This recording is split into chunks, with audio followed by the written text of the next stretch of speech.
Alhamdulillah wa syukrulillah wa la haula wa la quwata illa billah. Salatu wassalamu ala Rasulillah wa ala alihi wa sahbihi wa mawala. Rabbi shrah li sadri wa yassir li amri wa hlul 'uqdatam min lisani yafqahu qawli. Bapak Ibu yang dirahmati Allah, alhamdulillah kita masih bisa ke masjid dalam keadaan yang sehat walafiat, tak kurang satu apapun insyaallah. Dan majelis ilmu juga harus kita syukuri karena tidak banyak orang yang kerso, karena memang bukan perkara yang mudah untuk bisa duduk menyimak sampai selesai. Bapak Ibu rahmatullah Allah Subhanahu wa taala, pada pertemuan sekarang dan nanti 2 minggu lagi kita akan bahas tentang kurban.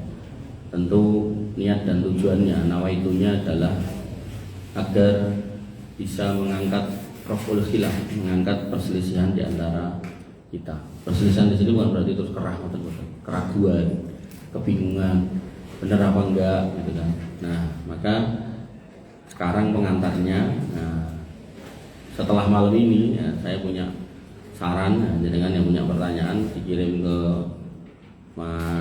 Pak Darto, nanti biar Pak Darto teruskan ke saya.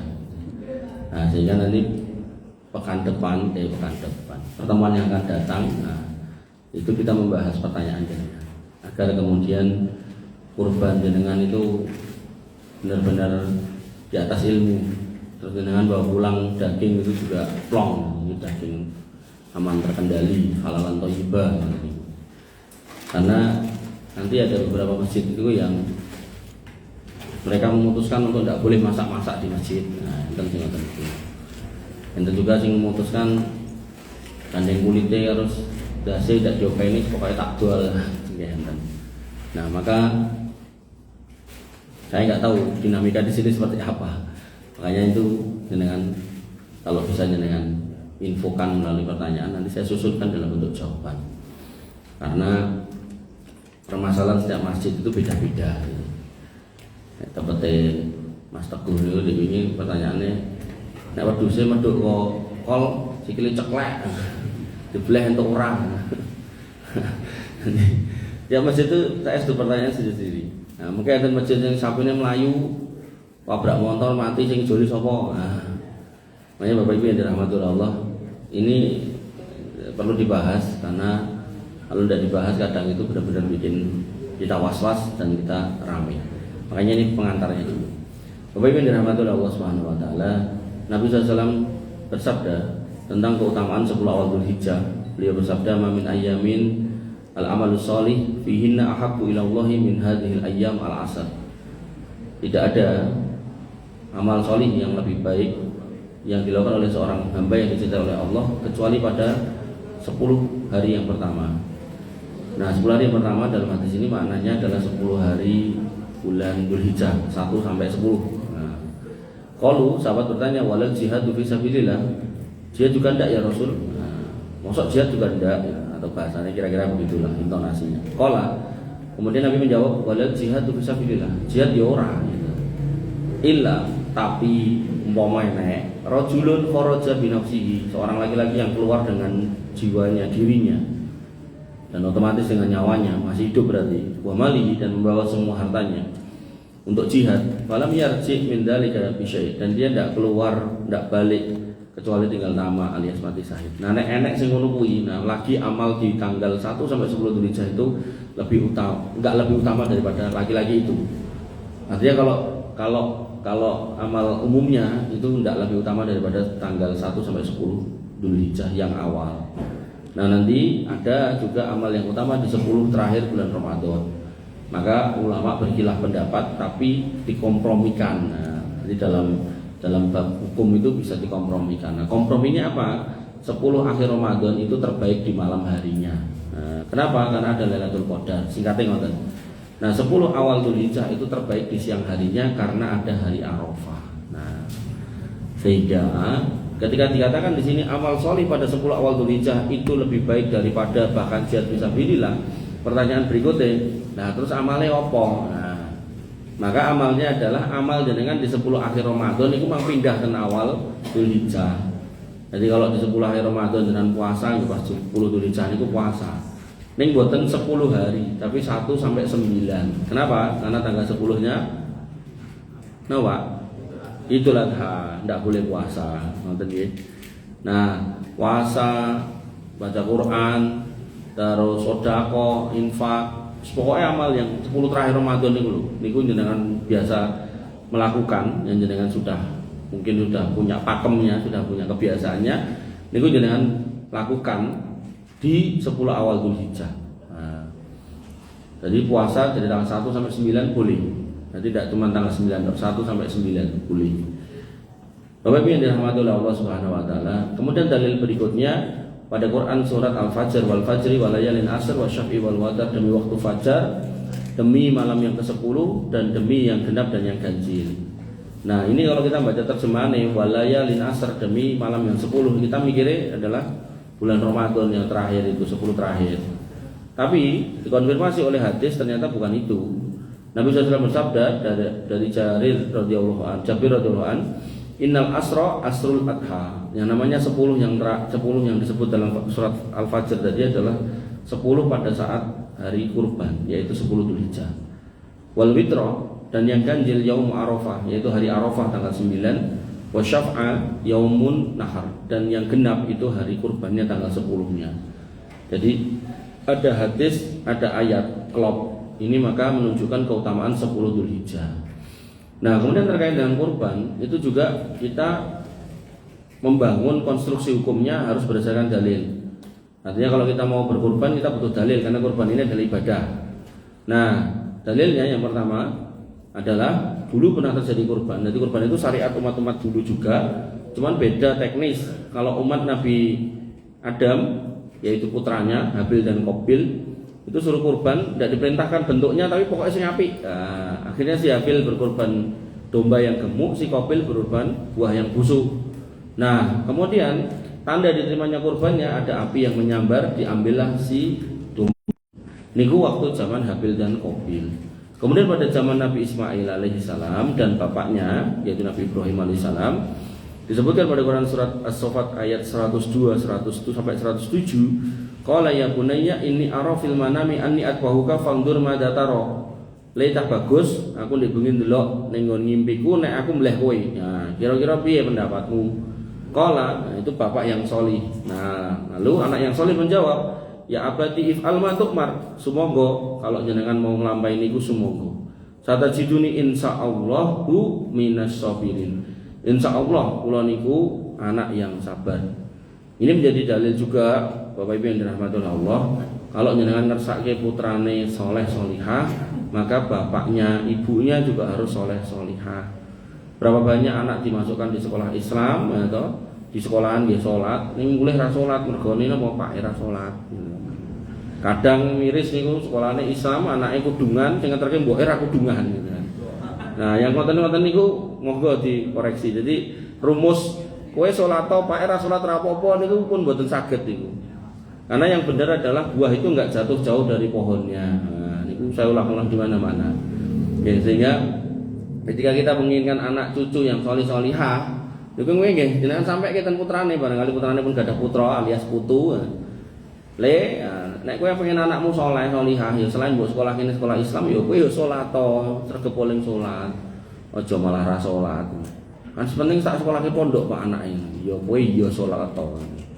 Nah 103, falamma aslama wa tallahu lil jabin, ketika bapak dan anak ini sudah berpasrah atas perintah yang diterimanya dan pelipis anaknya sudah diletakkan di tempat untuk menyembelih. Niki kayak plek tinggal gorok, gulune pun ketok mengo ya kan.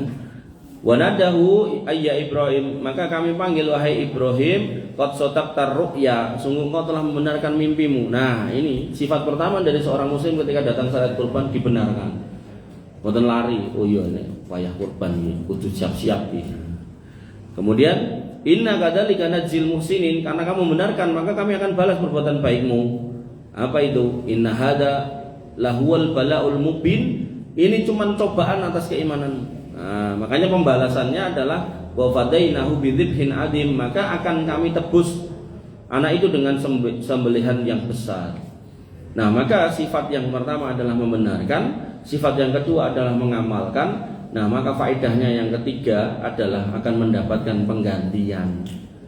Nah, sehingga orang beriman tidak boleh pelit. Nah, makanya Allah mengaitkan antara keimanan dengan kurban dalam firman-Nya, fasholli li rabbika wanhar, sholato terus kurbano. Ini menjadi indikasi nek wong sholat kudu kurban, wong kurban ya kudu sholat. Nanti dalam bab Ramadan ada orang bertanya kepada seorang ulama, apa hukum puasa orang yang tidak sholat? Ulama itu menjawab, puasanya sah secara hukum tapi tidak berpahala. Nah, ini sinkron dengan sabda Nabi SAW. Beliau berkata, man kana lahu sa'atun, sapa sing duwe kelonggaran, walam yudhi, kemudian tidak mau kurban, longgar ning wegah kurban, fala yaqrabanna musholana, maka jangan dekat-dekat tempat sholatku. Nah, musola kalau di kita itu masjid kecil yang kita gunakan sholat tapi tidak kita gunakan Jumatan, kadang seperti itu definisinya. Kalau di Arab musola itu tanah yang lapang yang digunakan untuk sholat Id. Nah, ini juga bukan indikasinya Nabi nggak boleh melarang sholat, bukan. Ini buat introspeksi kita. Nah, kita mengaku seorang yang beriman yang sholat, nah, apalagi punya kelonggaran ya kudu nih kurban. Jangan pelit. Nah, karena pelit itu dalam Islam tidak boleh. Niki saya sampaikan di pengajian ibu-ibu bertanya, emang pelit dosa Mas? Nggih dosa. Dalilnya apa? Nabi berlindung dari pelit. Allahumma inni a'udzubika minal kasali wal napa? Pelit itu napa? Wal bukhli. Ya Allah, aku berlindung dari sikap atau sifat malas dan pelit. Ketika Nabi berlindung dari itu, nah berarti itu hal yang jelek. Nah, maka Bapak Ibu yang dirahmati oleh Allah Subhanahu wa taala, seorang muslim tidak boleh pelit. Ketika punya kelonggaran ya diusahakan kurban. Aku nanti di tenan kok, nanti itu ngerokoknya ra mandek. Nah, kayak aduh kayak. Nanti ada juga orang yang pelit. Niku wah ngerokoknya ra mandek, padahal dia mau menyelengi ya sehari 10.000. Nah, niku ping setahun kan ketemune 3.600 malah susuk gitu kan. Nah, belikan kambing susuk banyak, belikan sapi tapi ini pinten? 3 berapa? 3,5 susuk 100 gitu kan. Nah, ampun tak celengi celengannya tak pecah. Nah, ya ampun celengan lemah. Nah, tabung melon niku lho digolong. Nah, cemplunge mriku. Nah, nek jenengan pecah dikepruk lak ora pecah-pecah tabung melon niku. Makanya kalau kita meniat nggih bisa. Tapi kadang enggak niat gitu. Nah, ada lagi nanti orang pelit, Pak. Orang pelit nanti ngeten, ilustrasinya ngeten. Jadi dia udah janjian dua orang kaya ini, bukan 2 orang radue, 2 orang kaya. Nek wong radue ora apa-apa. 2 orang kaya janjian. Kurban ning kene pokoke angger pira para loro. Nah, misal temen iki 3,5 para loro, 1,7 ya. Nah, tahun iki duitku tak keke kowe sebagai hibah. Nah, kowe daftar atas namamu. Sah nanti secara hukum sah dia. Nah, tahun depannya gantian. Jadi duitku nyokeke kowe daftar gitu. Niku nek niki wong sugih niku pelit. Nah, orang yang gak pelit gimana? Ya korban bertahun gitu kan. Kalau memang punya kelonggaran ya. Tapi kalau memang benar-benar gak longgar, gak punya, gak ada ya enggak apa-apa, enggak apa-apa. Nanti ada lagi orang yang pelit lagi, anggar korban itu dikirim ke luar kota, luar negeri gitu kan. Terus dia sendiri nggak pernah kurban di kampungnya. Terus kalau TKI, ya dia tanya sama saya, hukumnya gimana? Ya kalau kurban keluar negeri ya nggak apa-apa, keluar kota ya nggak apa-apa, keluar angkasa ya nenek sing nopo ya rapopo gitu. Cuman pertanyaannya, dalam kurban itu kan ada sunnah kita memakan daging kurban kita, lanjutan makan daging kurban di sinten ya tanggane gitu. Terus piye gitu. Artinya kalau kita mau ngirim kurban kita kemana-mana, nggih jenengan kurbannya pun setunggal kali. Setunggale ten kampung mriki, ten desa mriki, ten masjid mriki setunggale. Nah, jenengan kirimlah ten pundi niku silakan. Ngoten. Jadi jangan satu tok gitu. Karena nanti ada sunnahnya memakan daging kurban itu.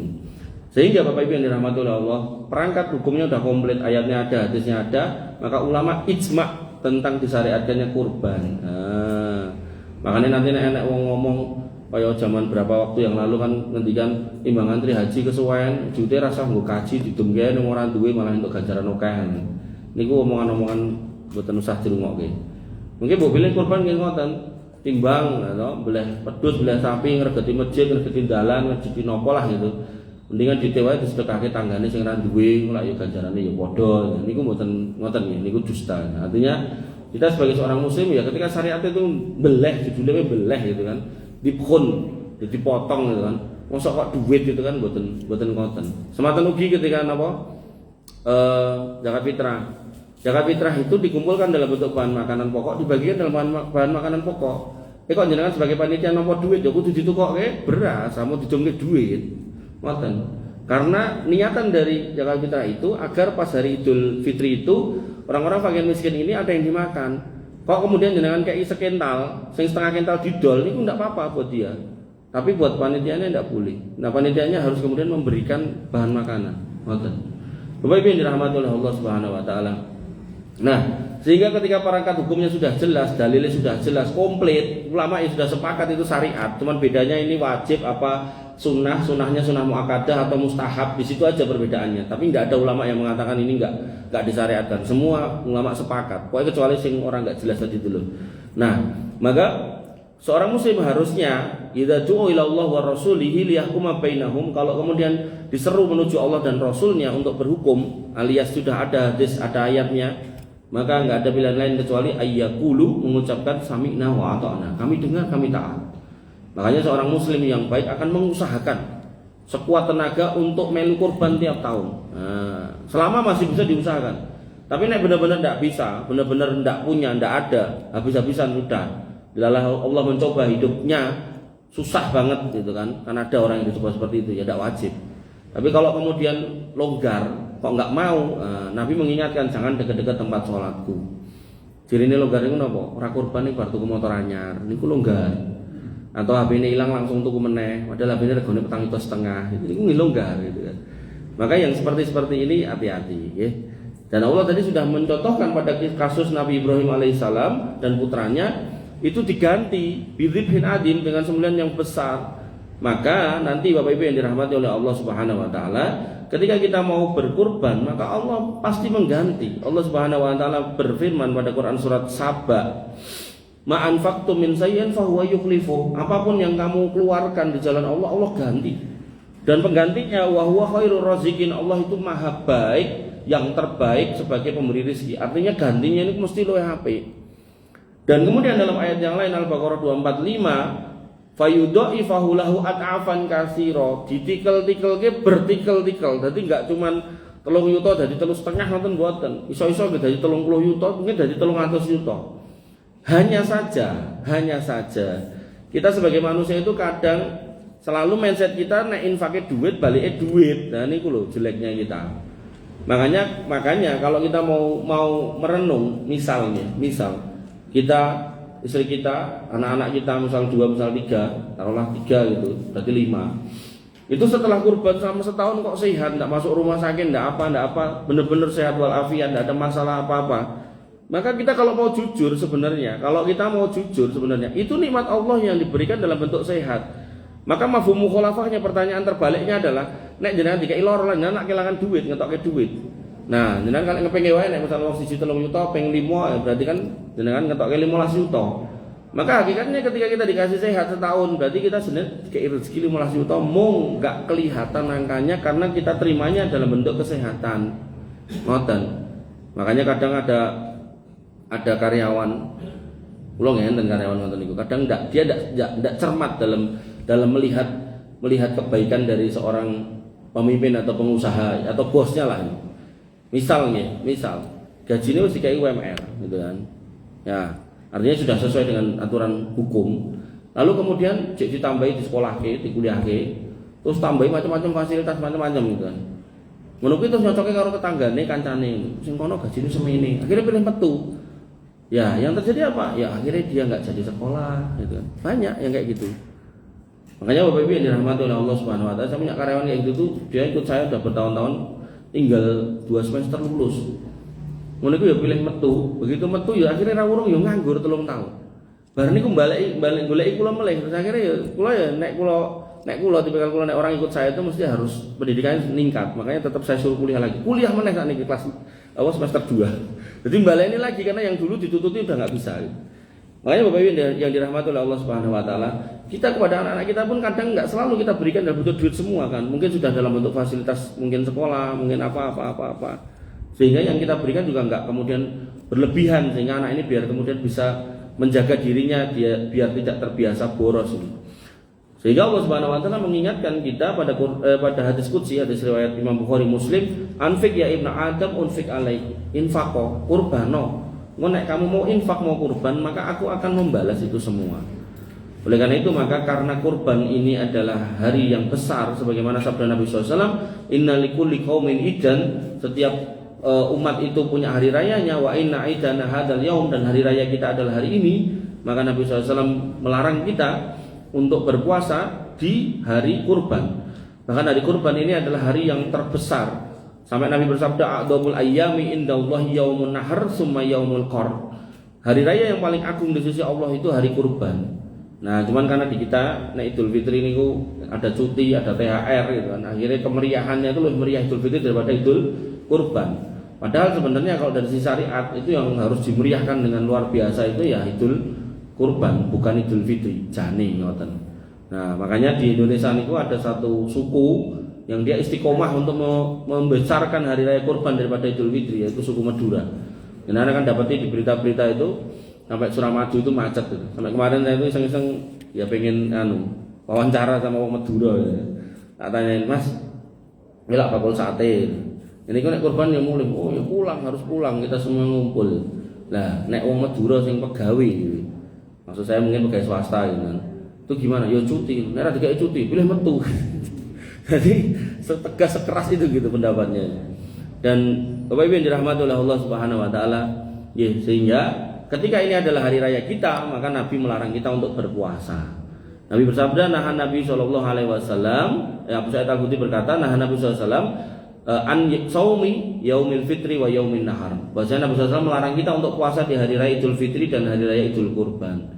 Nah, teknisnya disebutkan oleh Abdullah bin Buraidah, teknisnya nggak boleh puasa itu gimana? Bahwasanya beliau berkata, karena Rasulullah Shallallahu Alaihi Wasallam la yaghdu yaumal fitri hatta yakul. Bahwasanya Nabi SAW itu tidak keluar sholat Idul Fitri kecuali sarapan dulu sebelum berangkat. Wala yakul yaumal adha hatta yarji'a, dan beliau tidak makan di hari raya Idul Adha sampai beliau pulang. Fayakula min udhiyati, dan makan atau sarapan dari daging kurbannya. Sehingga jenengan Idul Adha ndak usah sarapan, ngombe entuk rawas angsal. Nah, bar niku kek ndang cepet dibeleh wedhuse napa sapine, dicuwil dagingnya sithik ndang dimasak. Bar niku nggih sarapan bareng-bareng. Bapak-bapake dugi jam 8 sarapan niku. Sunahe niku jane. Ning kadang jadwale ngumpul jam 09.00 atau jam 10 akhirnya sarapane soto ayam. Atau sosok Indomie ya. Maka yang kayak gini-gini ya monggo nek jenengan mau ihya sunnah, menghidupkan sunnah silakan. Artinya Nabi itu ketika selesai khutbah turun dan musola wau, lapangan wau, kambingnya udah dijejer sebelah sana, Nabi langsung mendatangi kambingnya, dibelah seret, ya dicikuk dagingnya sebagian atau kemudian hatinya, terus kemudian dimasak atau dibakar, nah, terus dimakan. Bapak Ibu yang dirahmati oleh Allah Subhanahu wa taala. Kemudian Buraidah radhiyallahu anhu juga berkata, wa kana idza raja'a akala min kabidi udhiyati. Bahwasanya beliau SAW kalau selesai sholat Id dan khutbahnya, beliau kemudian mendatangi kambingnya dan kemudian memakan hatinya. Nah, jadi ini sunnah Nabi SAW, naik kurban hatinya bisa dimakan. Dan kurban itu ibadah yang menyenangkan. Nah, kenapa menyenangkan? Karena ketika Nabi Adam itu kurbannya yang diterima diambil, sehingga tidak tersisa untuk yang di bumi. Ketika Nabi Ibrahim itu tidak ada ngimpi kan boleh putrane. Nah, Nabi Muhammad syariatnya tidak ada mimpi-mimpi seperti itu. Makanya nanti ada orang ngimpi boleh anak itu boleh, itu dusta. Kalaupun benar dia mimpi itu setan, tidak ada kayak gitu ya. Nah, maka Allah menyebutkan pada Quran surat Al-Hajj ayat 37, la yanalallahu luhumuha wala dima'uha walakin yanaluhu taqwa minkum. Bahwasanya daging dan darahnya tidak sampai kepada Allah. Dalam artian enggak terus ditarik ke atas ke langit, enggak. Tapi yang nyampe itu takwanya. Makanya kurban yang terbaik yang dilandasi takwa. Takwa yang terbaik dilandasi ilmu. Ilmu yang terbaik adalah Quran dan Sunnah yang didapatkan di majelis ilmu. Makanya dengan majelis khusus ini tentang kurban ini dan nanti pertemuan satu kali lagi sebelum kurbannya, maka saya ya berharap ada pertanyaan yang masuk, itu yang kita bahas. Ketika itu kita bahas, ada dalilnya, ada ayatnya, ada hadisnya, ada pendapat ulamanya, maka insya Allah itulah ilmu. Ketika jenengan amalkan, maka itu namanya takwa. Nah, inti dari takwa adalah hati-hati di atas ilmu. Bapak Ibu yang dirahmati oleh Allah Subhanahu wa taala, dan orang-orang yang berkurban tadi sudah saya singgung, yaitu akan diganti oleh Allah Subhanahu wa taala. Nah, sekarang kita cicil nih ilmunya, ilmu yang secara umum dulu, belum case by case ya, belum kasusnya, tapi secara umum. Nah, sebenarnya ketika kita dikatakan enggak kurban itu dianggap pelit, maka sakjane itu kurban itu berapa sih sebenarnya? Maka Nabi SAW pernah mencontohkan dan ditanyakan oleh Atha bin Yasar kepada sahabat Nabi Abu Ayyub Al-Ansari, sa'altu Aba Ayyub Al-Ansari, aku bertanya pada Abu Ayyub Al-Ansari, kaifa kanat ad-dhuhaya ala ahdi Rasulullah SAW, bagaimana teknis kurban pada saat Nabi SAW masih hidup bersama kamu bersama dengan Nabi. Faqala, kemudian dia mengatakan, karena rajulu, pada waktu itu seorang laki-laki kepala keluarga, yudhhi, berkurban bisyati anhu, dengan satu kambing saja untuk dia, wa an ahli baiti, dan untuk anggota keluarganya. Sehingga teknis kurban yang pertama itu minimal satu kambing saja atau 1/7 sapi, tapi disebutkan atau diniatkan untuk si kepala keluarga dan keluarganya. Makanya nanti ada orang yang giliran, kok saniki pun mboten kurban Pak, iki gilirane bojoku, kok tahun ngarep anakku ngoten niku.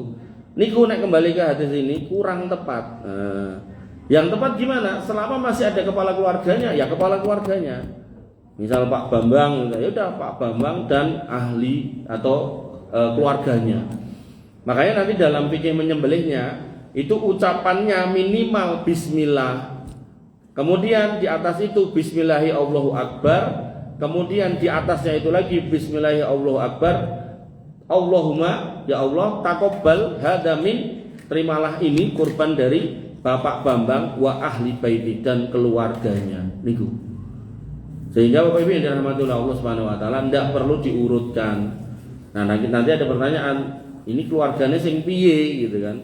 Saya punya anak, ning anaknya udah beda rumah gitu kan. Nah, maka keluarga ini keluarga yang satu atap. Ketika satu atap di situ ada kita, istri kita, anak-anak kita, bahkan mungkin orang tua atau mertua kita, ya sudah itu satu rumah. Dah, satu aja. Makanya kurban itu kalau benar-benar diniati dan diusahakan, insya Allah itu mudah. Dan tadi fadainahu bidzibhin adim, pasti kami ganti ya. Kalau mau spanduknya tulisannya gini niku, ayat niku tak ganti gitu. Makanya orang yang kurban dengan ikhlas lillahi ta'ala itu tahun demi tahun dia akan selalu berusaha dan bisa. Tapi nek wis ra niat, lah tahun demi tahun tidak bisa. Makanya kemarin di pengajian ibu-ibu itu ada yang bertanya, sekarang kalau misal arisan kurban angsal mboten, lah teknisnya pripun? Ya enten piye 10 iuran. Mengke nek sing angsal niku nggih terus kurban. Terus bukaane ya setahun pisan. Berarti ngono ngajari pelit. Lah kok ngoten? Lah berarti nek bukaane setahun pisan berarti kurbannya 10 tahun pisan niki. Lah nggih no, lah mboten ngoten. Artinya nek jenengan kersa niki arisan niki silakan ndak apa-apa, tapi nggih kurban juga tiap tahun nek memang mampu. Jangan kemudian ngudok kayak ngangge arisan niku lho.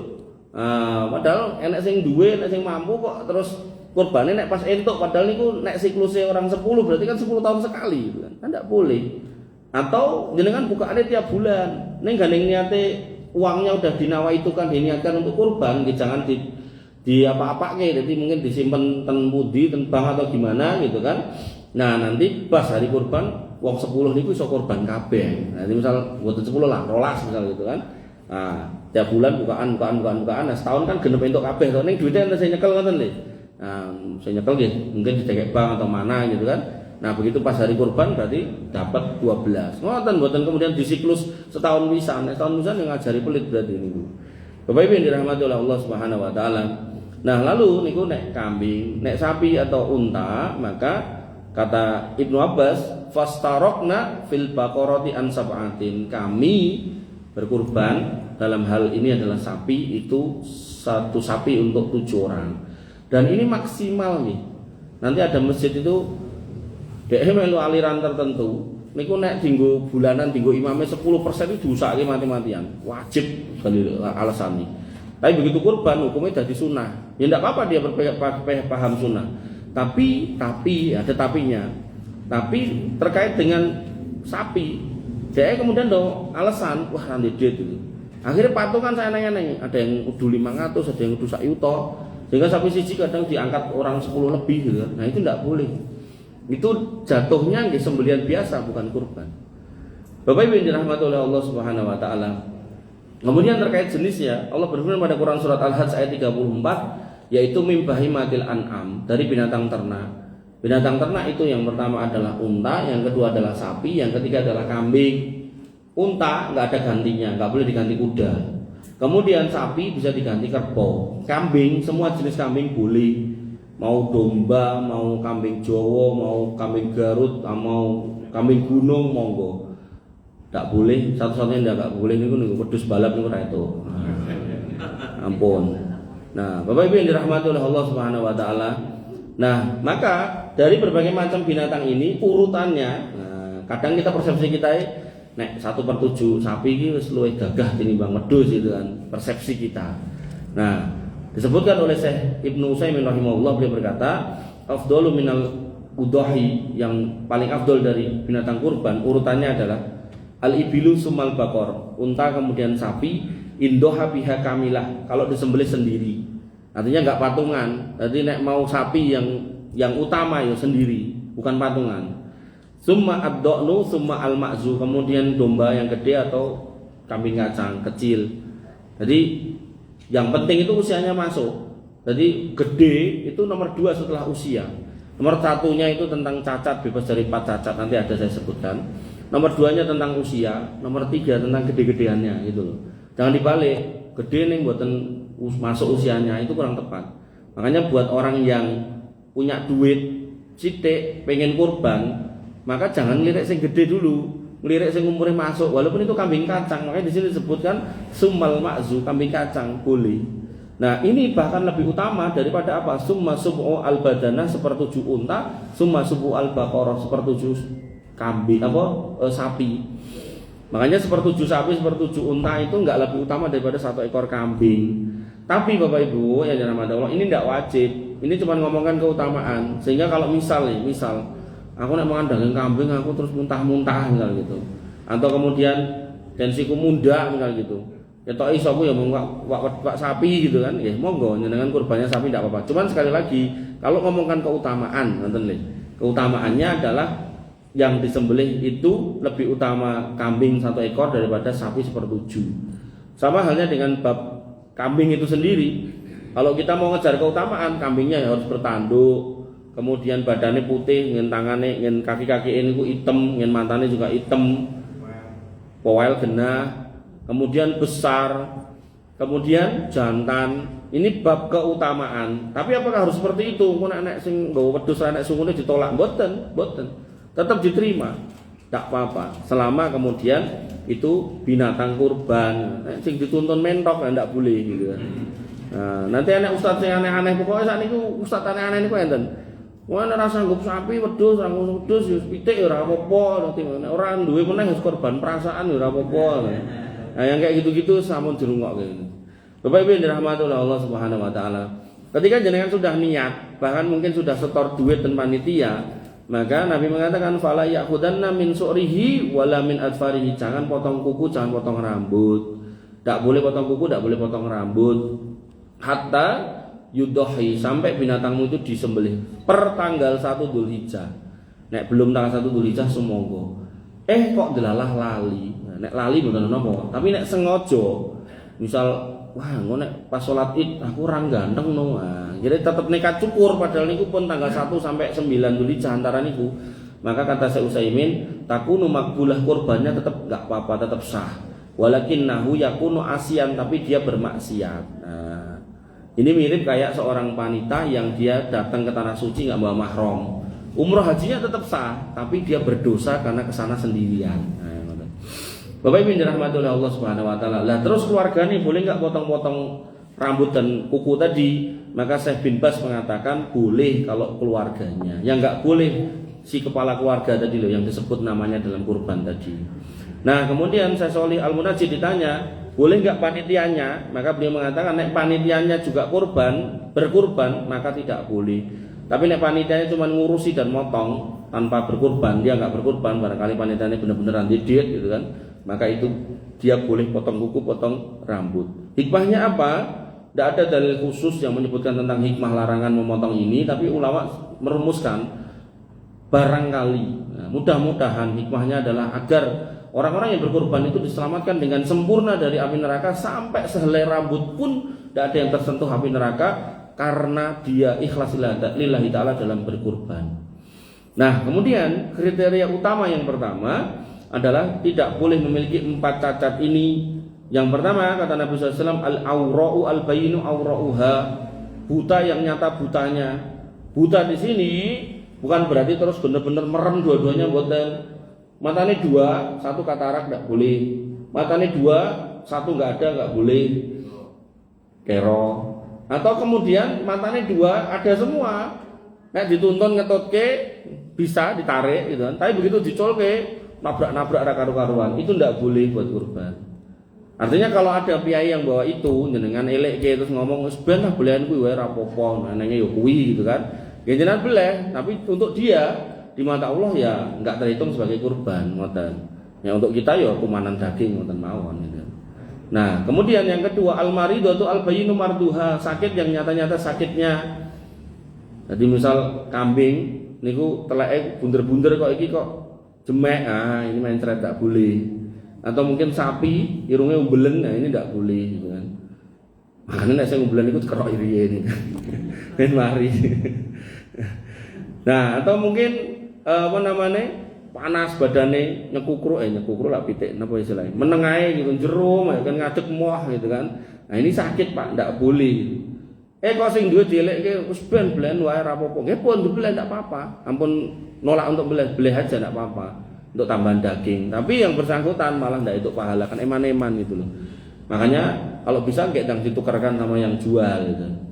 Nah kemudian berikutnya wal arja'u al bayinu tal'uha, pincang yang nyata pincangnya.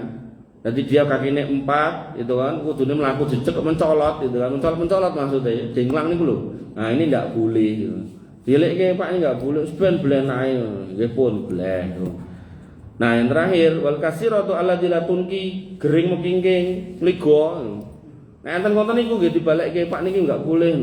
Wis ben malah garining klengok. Nggih pun. Artinya dia memahami kurban ini nggo tingkleng gitu. Padahal sebenarnya ya ibadah, namanya ibadah tadi di depan. Perlu pembenaran bahwasanya ini syariat dan perlu semangat untuk mengamalkannya, maka akan ditukar. Nah, makanya orang-orang yang nanggung-nanggung gini niku ngarep-arep ijole saking Gusti Allah, sosok ora dijoli gitu. Ngomongnya dijoli rezekine tambah akeh kok tambah susah uripku. Lah nek korbane nanggung gitu loh. Makanya padha-padha ling tuku gitu kan, jangan sampai nanggung gitu.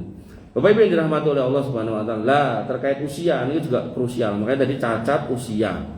Bukan soal gede-gedean, usia dulu. Nah, disebutkan oleh Nabi SAW latat bahu illa musinah. Jangan kamu sembelih kecuali usianya itu namanya musinah. Musinah itu satu kategori usia yang kalau orang Jawa itu ngarani poel dulu. Poel itu adalah gigi awalnya itu pada copot ganti gigi dewasa. Nah, binatang ini beda-beda kategorisasinya. Nanti nek untuk kambing itu setahun penuh masuk tahun kedua. Nek sapi 2 tahun penuh masuk tahun ketiga. Nek unta 4 tahun penuh masuk tahun ke-5. Nah, ini yang pedagang itu suka ngapusi.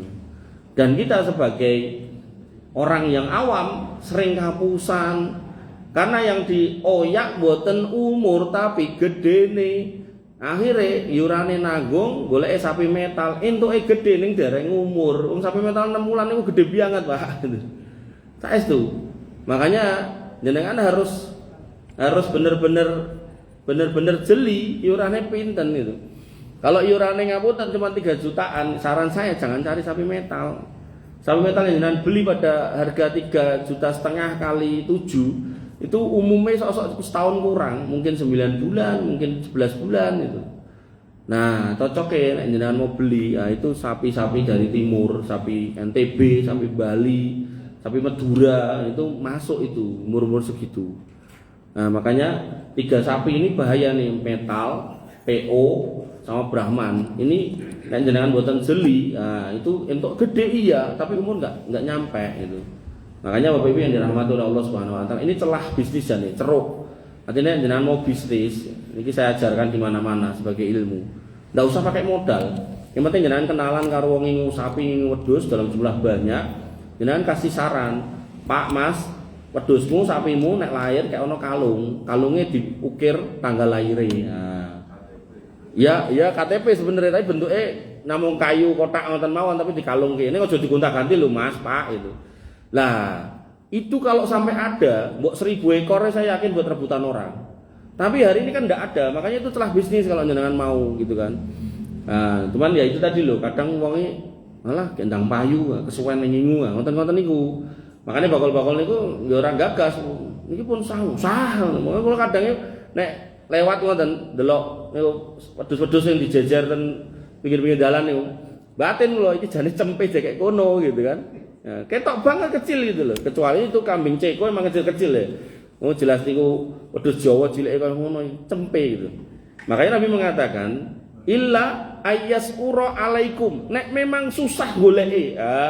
Fatat bahu jadaah minad do'ni, maka boleh kamu menyembelih yang kurang dari setahun, kurang dari 2 tahun untuk sapi, kurang dari niki bahasan apa? Susah. Nah, susah niku berarti wis golek ra ketemu. Tapi nek iurane nanggung niku mboten susah, berarti memang duitnya entene semono sehingga jangan dipaksakan gitu. Makanya Bapak Ibu yang dirahmati oleh Allah Subhanahu wa taala, ada dinamika yang menarik di satu masjid. Niki terakhir nggih, kita lihat jeng adzan. Pinten menit melih? Wah 2 menit lagi mulai, ini terakhir. Jadi ada satu masjid Pak, ada bapak-bapak di situ, pun sepuh, di waktu niku umurnya 50-an. Dia memang dari kecil tukang ngarit, karo tukang macul, mending sawah karo ngopeni. Jadi dia benar-benar ahlinya perpoelan niku, apal. Nah pada waktu itu iuran sapi niku 2 juta. Pada waktu itu udah sekian tahun yang lalu. 2 juta kali 7 14. Dikek-kek nggo mang pados Pak. Akhirnya bapak itu ke pasar karena udah mepet itulah ada ke pasar itu. Nah di pasar dia lihat benar sapi-sapi yang tadi itu saya sebut tadi metal, PO, kemudian Brahman. PO-nya Pak Prabowo itu harganya 1 juta, 90 berapa gitu kan. Nah itu apa namanya? Tidak ada, yang poel itu tidak ada. Nah akhirnya dia melihat saudara-saudara kita dari kalangan orang MTA sama LDII. Yang mereka itu sok beli yang betina itu loh. Nah akhirnya dia ikut beli betina, dibawa ke masjid. Waktu itu masjid itu, pas sampai masjid tidak ada yang ngelok, tidak ada yang apa istilahnya memberikan komentar apapun, disembelih ya pada diem, sampai kemudian dicacal-cacal, mungkin ya kumanan dagingnya barang yang meneng kabeh gitu kan. Nah begitu udah rapat itu takmire kan ada yang profesor juga gitu, profesor pertanian tapi bukan profesor bidang agama. Itu terus komentar Pak Profesor itu, yang saya tahu sapi betina itu atau binatang betina enggak boleh buat kurban. Wah singkat cerita ngoten rapate ngomongnya macam-macam. Salah satu omongan itu niku. Nah Pak S itu tukang ngarit kali tukang macul niki golek kula. Waktu niku kula S1 sekolah 1 tok erong rambung. Nah terus golek kula. Terus sanjang sama saya gini, bilang sama saya gini, Mas tulung Mas, jaluk tulung. Jenengan kan wingi krungu dhewe to, rapat kuwi nek diomongke sapi wedok kuwi gak sah. Nggih. Saiki aku njaluk tulung, golekno kitabe utawa dalile, utawa ayate, utawa fatwa ulamae yang menyatakan nek binatang betina itu ndak sah. Nek memang ono, engko tak ijolane, tak celengi bismillah. Wong aku kudu tanggung jawab. Jadi dia itu Pak, saking waroknya Pak. Duit nggo tuku sapi itu, jajake es teh moh gitu.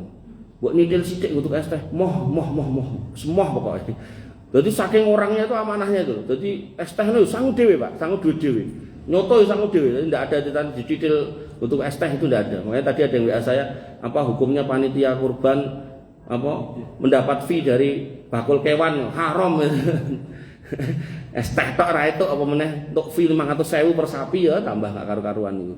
Nah, maka nggih terus akhirnya saya cari Pak, kitab gede ndak nemu, rodok cilik ndak nemu. Akhirnya ketemu kitab cilik banget, namanya Kutaib. Jadi kitab saku, iso dikantongi gitu. Harganya 5.000 ada waktu itu. Di kitab itu disusun oleh Syekh Muhammad bin Shalih Utsaimin. Nah, rahimahullah beliau menulis di bab terakhir itu tentang bolehnya binatang betina, tapi nggak mencantumkan dalil. Tapi nggih saya husnudzonnya ini sing nyusun ulama dan sudah dalam bentuk kitab kecil, ya insya Allah beliau menulis itu juga berangkat dari ilmu.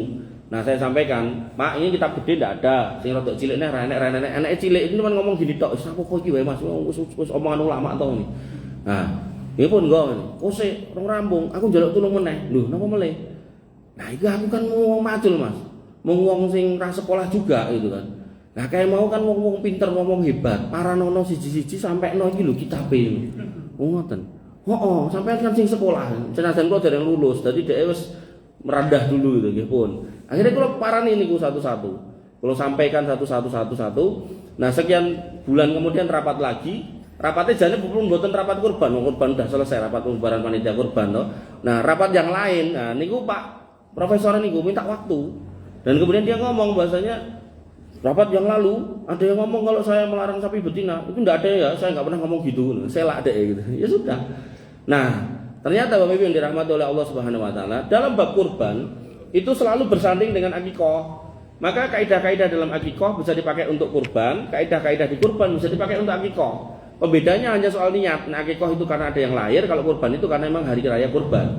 Nah, dalam bab akikah Nabi SAW bersabda, anil gulami syatani, anak lanang itu bisa disembelihkan 2 kambing, wa anil jariyati syatun, dan anak perempuan disembelihkan 1 kambing betina. La yadurrukum dukuron au inasan, tidak ada masalah itu jantan atau betina. Selesai, hadis.